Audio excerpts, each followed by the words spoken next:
Madam President. The Republican Leader. Madam President, later today, the President is expected to speak in El Paso about our nation's immigration policy. Getting immigration policy right is one of the more difficult challenges we face as a nation, and Republicans are committed to meeting it.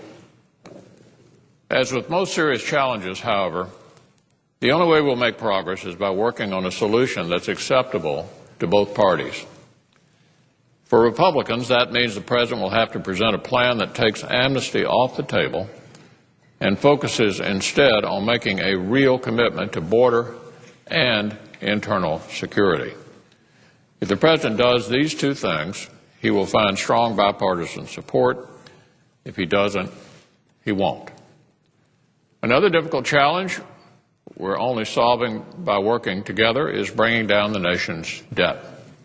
To that end, members of both parties met with the Vice President last week at Blair House. The participants had what all sides agreed was a productive meeting, and they'll meet again this afternoon. Unfortunately, there still seems to be a serious disconnect between the two parties on this issue.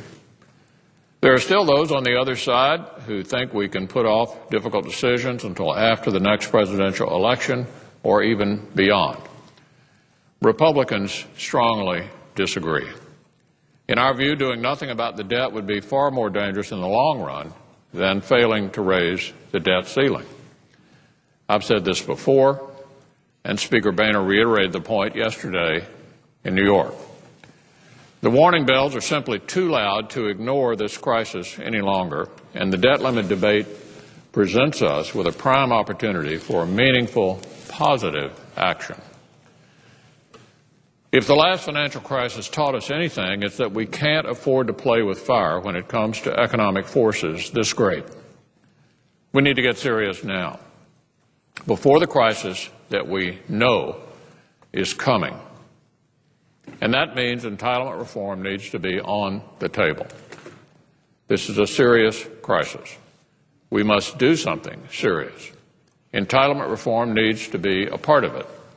That's the only way we'll send a message to the world that we are actually willing to make the tough decisions needed to get our fiscal house in order. That's the only way the markets, the American people, and the rest of the world, especially those that hold so much of our debt, will believe we're on the right track.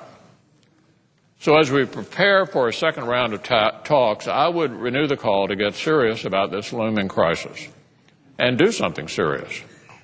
And I renew my pledge this morning to do what it takes to make sure we avert it without raising taxes or building in automatic tax increases in the future, which would only destroy jobs. We can avert this crisis without doing harm to the economy or slowing down any economic recovery. That means no tax hikes now, and it means not rewarding the failure of a future Congress with automatic access to more taxpayer dollars. Above all, it means serious reforms.